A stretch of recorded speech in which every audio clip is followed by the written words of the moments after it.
Muy bien, buenos días a todos. La verdad que siempre es agradabilísimo estar en una nueva asamblea, la número 27 del IAE, que año a año, digamos, va creciendo en la cantidad de gente que participa, en la cantidad de gente que lo ve por otros lados, en la cantidad de gente que lo lee después, porque salen artículos, etcétera, etcétera.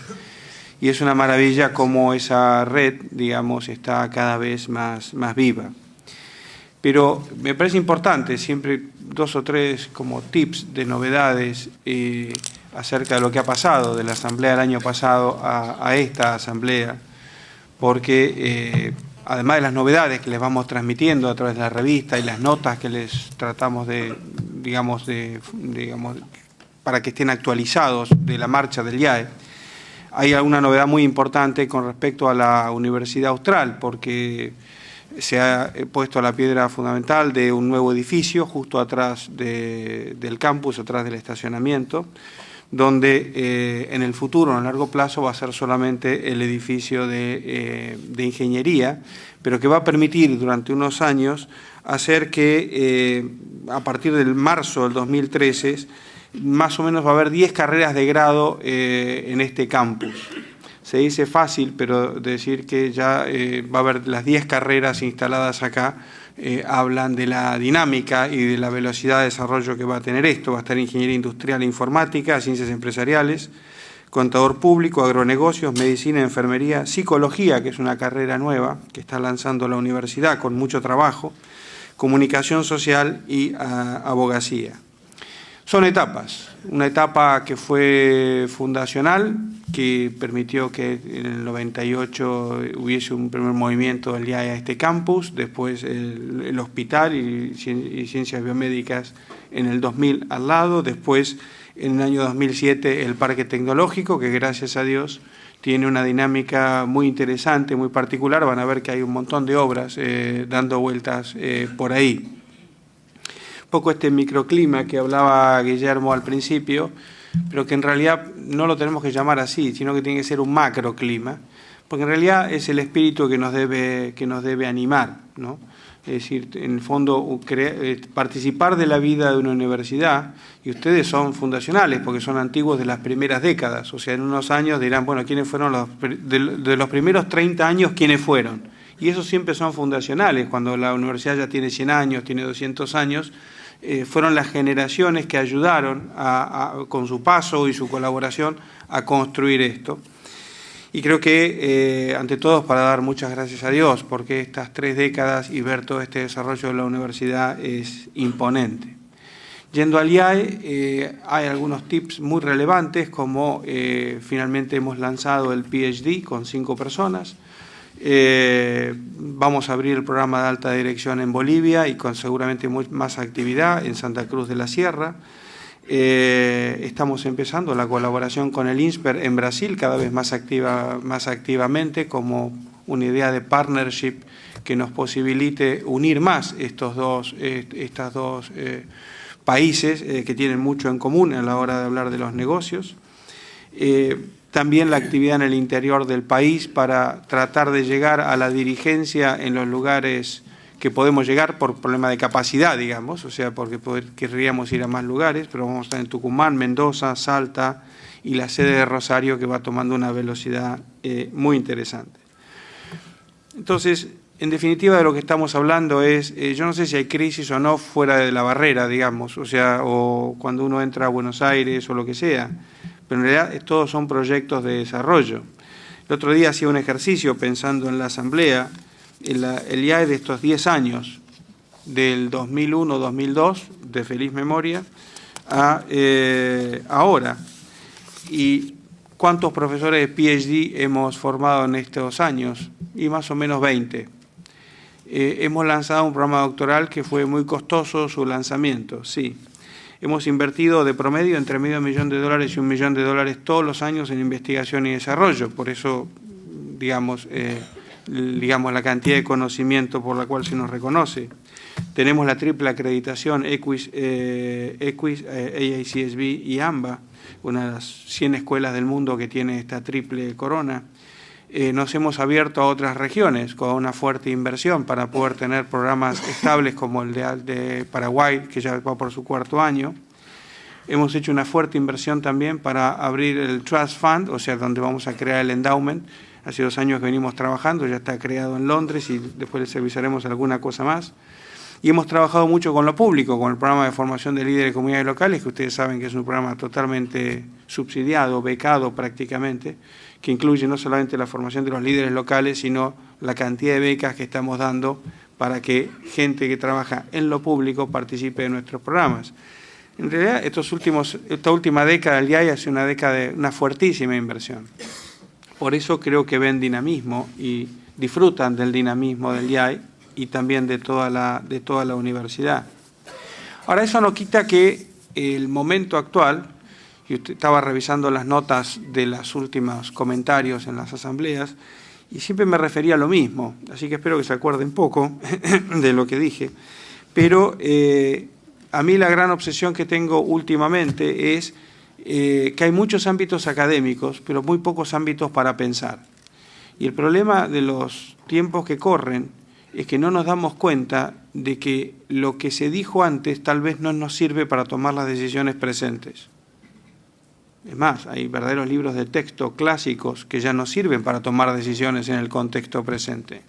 Si vamos a la economía, la aparición de los entornos emergentes hace que las series econométricas hayan cambiado. O sea que si antes llovía en tal lugar, se sabía que el precio del maíz en otro lugar subía tanto. Hoy no, porque hay mucho más maíz y hay mucho más mercados consumiendo. Esas series se rompieron. La serie de los 20 años se acaban de romper. ¿Quién hubiese pensado que había países inviables? Sin embargo, que hoy son países de alta atractividad en inversiones. Y eso ocurrió en la última década. Y lo que se decía, y muchos colegas decían, no, es que es inviable actuar en tal país si no cambia. Y si cambia, ¿cuántas universidades, colegas, apostaron al norte de África como el gran paraíso para la expansión? Y tuvieron que cargar en los círculos de la Fuerza Aérea a los profesores de business porque en el Cairo les prendían fuego las instalaciones. O sea que, ¿quién iba a pensar que el norte de África iba a cambiar de esa manera? Si era un paraíso de las inversiones, paraíso del turismo, paraíso de todo. Y esto ocurrió rápidamente, con lo cual los mapas geopolíticos tampoco me sirven. Los mapas políticos tampoco. ¿Por qué? Los países que están a la izquierda tienen un problema, votan a la derecha. Los que están a la derecha votan a la izquierda. Y si están en el medio, como los griegos, y tienen muchos problemas, meten a los nazis. O sea que porque esa es la última elección, digamos, un 20% de extremísima derecha, prácticamente fundamentalista, tratando de romper el sistema político griego. Entonces, ya no es más un problema de izquierda, derecha y todo lo demás. Hay nuevos mapas, nuevas cosas, nuevas formas de pensar. Y eso también va metido hoy al mundo de la empresa, porque en esta turbulencia el rol de la empresa y el rol del empresario para ayudar a construir sociedad seguramente está tomando perfiles nuevos. Seguramente va a tomar perfiles nuevos.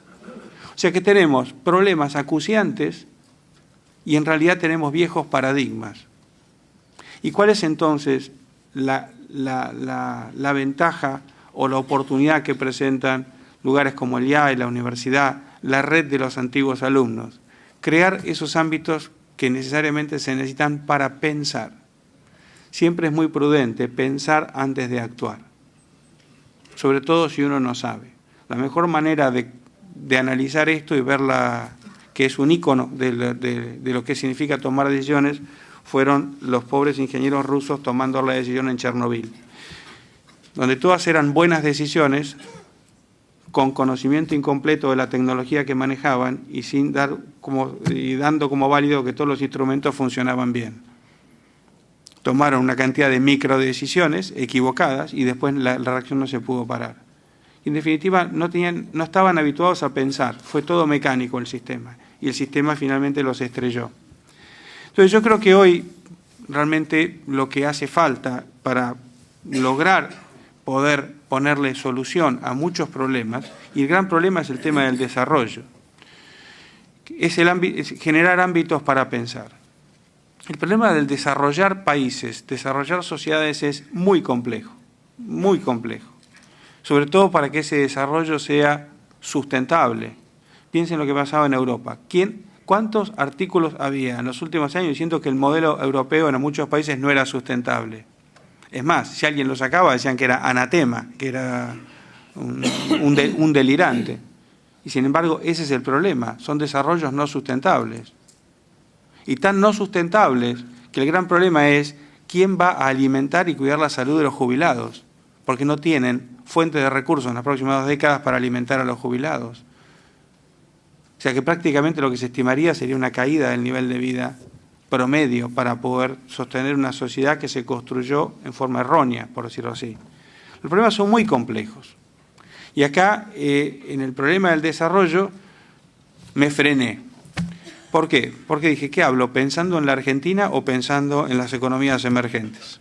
Porque si hablamos de la Argentina hay que aplicar un cassette y si hablamos de las economías emergentes de los países que nos rodean hay que como que aplicar otro. Porque hay una velocidad relativa importante.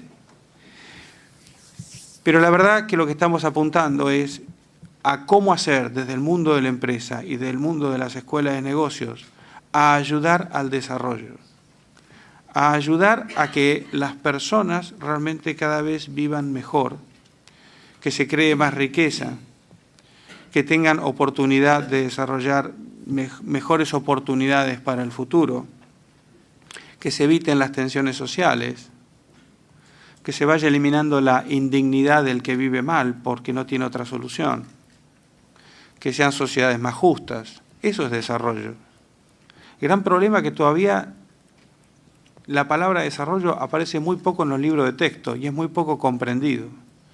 Porque el problema del desarrollo tiene factores cualitativos muy importantes, que son no tanto hablar de la economía, el PBI, cómo derrama el PBI, una serie de crecimientos, sino que el verdadero desarrollo se basa en cambiar las conductas que hacen a definir lo que es una buena sociedad. Siempre insisto con lo mismo, hace ya muchísimos años, pero el premio Nobel Amartya Sen, cuando escribió sobre el desarrollo, creo que no es entendido todavía el libro de Amartya Sen en su esencia. Y él hablaba del desarrollo como libertad, development as freedom. Y el verdadero desarrollo es cuando las personas que componen una sociedad pueden ejercer su libertad. Cuando alguien está condenado por la desnutrición a tener menos neuronas o menos capacidad neuronal, le coarté la libertad. Cuando alguien no puede ir a estudiar al máximo de sus capacidades, tiene coartada la libertad. Entonces ahora me pongo dentro de las emerging economies en Argentina.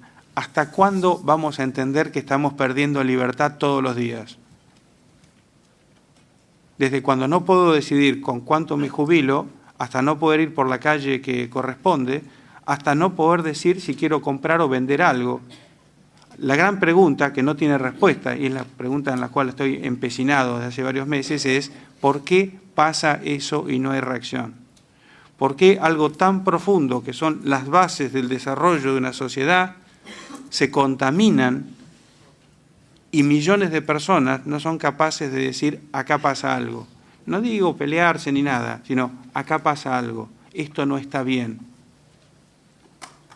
Entonces, esta es la gran preocupación. Entonces yo creo que hoy por hoy el gran cambio que se tiene que producir desde el mundo de la empresa para evitar que estos colapsos existan, es decir, no inventar paraísos de desarrollo en países que después la misma sociedad dice, mire, pues nos conectamos por internet, creamos una red y echamos a todos. No sé qué viene, pero va a ser mejor de lo que teníamos, norte de África, o lo que está pasando en Europa, o lo que va a pasar en Oriente más adelante. Porque todavía hay cambios políticos muy serios en los países de alto desarrollo, como China, que no se sabe cómo se van a producir. Todo el mundo estima que se van a producir de una determinada manera. Ahora, ¿cómo se van a producir en realidad? No se sabe. O sea que son todas cuestiones. Yo creo que lo que va a diferenciar realmente al empresario en el futuro y lo que va a diferenciar a las empresas competitivas son las que entiendan muy bien si a través de su proceso de negocio, cómo contribuyen al desarrollo. A través de su proceso de trabajo con las personas, si contribuyen a esta definición de desarrollo o no. Y eso va a exigir muchas redefiniciones. Una redefinición política sobre todo. Países emergentes van a ver que la diferencia entre países emergentes en Latinoamérica, uno de los factores es la participación política del empresario. Van a tener la oportunidad de preguntar el caso de Brasil y van a tener la oportunidad de preguntar el caso de Chile. participación activa, no de todos los empresarios, pero sí el mundo de la empresa tiene voz. No es una institución a ser atacada en función de ciertos intereses que no tienen nada que ver. Por otro lado, lo que nos va a diferenciar es si somos capaces de tener opinión. Ideas superadoras, no la opinión destructiva, sino la idea superadora. No hay ningún problema que no se pueda resolver. Guillermo hablaba de los temas de campo de concentración. A partir de la Segunda Guerra Mundial se puede decir que cualquier cosa tiene solución. No hay problema. Eso ya es un problema de tiempo y ponerle un poco de empeño. Ideas superadoras. ¿Dónde vamos a generar las ideas superadoras? Las ideas que realmente marquen una ruptura. La tercera cuestión, creo yo, tremendamente importante, es audacia. Audacia. Se habla mucho del fenómeno entrepreneur. Y el fenómeno entrepreneur para transformar una sociedad, ¿dónde está? Para decir que somos distintos, para decir que esta regulación es mala, o para llegar a decir que haremos negocios mientras no entremos en el sistema de corrupción, que son decisiones durísimas que afectan a veces hasta la seguridad personal. Pero que sin esa acción colectiva no vamos a poder hacer absolutamente nada. Y la última cuestión, y creo yo que ahí me baso bastante más en uno de los temas centrales, es que a veces el propio entrenamiento que nosotros, como institución, como Business School, y mis colegas enseñando en distintos ámbitos, muchas veces ayudamos muchísimo a entender el proceso de toma de decisiones, pero no enseñamos a cómo pasar por encima del temor que da tomar la decisión. Y a veces la decisión no se toma por temor, no porque sea la decisión que haya que tomar. Entonces tenemos sobre un mapa las mejores alternativas, pero lo que no decimos es cómo debemos entrenarnos para no tener temor de tomar esa decisión que va a ser distinta. Y estas cuestiones son, creo, las que nos van a diferenciar en el futuro. Capacidad de la acción política, capacidad de dar ideas superadoras, de tener opinión, audacia para ejercer acción colectiva y plantarse en todas aquellas cosas que conspiran contra realmente el desarrollo y la construcción del bien común. Y en último caso, creo que un gran ejercicio para vencer el temor sobre a veces infundado, porque uno se frena y no pasa absolutamente nada, pero hay que frenarse en algún lugar. En definitiva, lo que nosotros estamos planteando para el IAE, y por eso aprovecho a decirlo acá, es que queremos ser todavía mucho más innovadores, mucho más creativos, mucho más dinámicos, para poder ayudar a todos los antiguos alumnos, a los que vendrán y a toda Argentina y las economías y países que nos rodean, digamos, al menos en Latinoamérica. Y para eso estamos tomando decisiones que creo que apuran hacia el largo plazo. Queremos duplicar nuestro MBA, formar más gente joven de toda Latinoamérica, que esto se forme con una verdadera red de talentos jóvenes para todo el continente. Hace 3 años que buscábamos la manera de financiarnos a través de los sistemas financieros y es imposible. Es imposible conseguir préstamos para que la gente tome su MBA acá. Bueno, entonces fuimos y finalmente, después de trabajar durante 1 año y pico, con la colaboración, digamos, muy fuerte, sobre todo de algunos antiguos que están en Puente y el estudio Becar Varela, y finalmente ustedes van a ver que hay información ahí sobre el lanzamiento de unas obligaciones negociables. O sea, hay una externalidad del sistema, una externalidad, digamos, competitiva, que es el no tener instrumentos financieros para formar talentos, que entonces el IAE lo tiene que hacer. ¿Es nuestro proceso de negocio? No, pero ¿saben qué? Si se opone y le podemos pasar por arriba y le pasaremos por arriba, ¿qué vamos a hacer? Entonces, me parece que esta es una oportunidad de esta colaboración que hablaba Luis también, de decir, muy bien, acá no es una donación, no es nada, es simplemente una obligación negociable que apunta o tiene el foco en decir cuántos más talentos tenemos que formar en la región.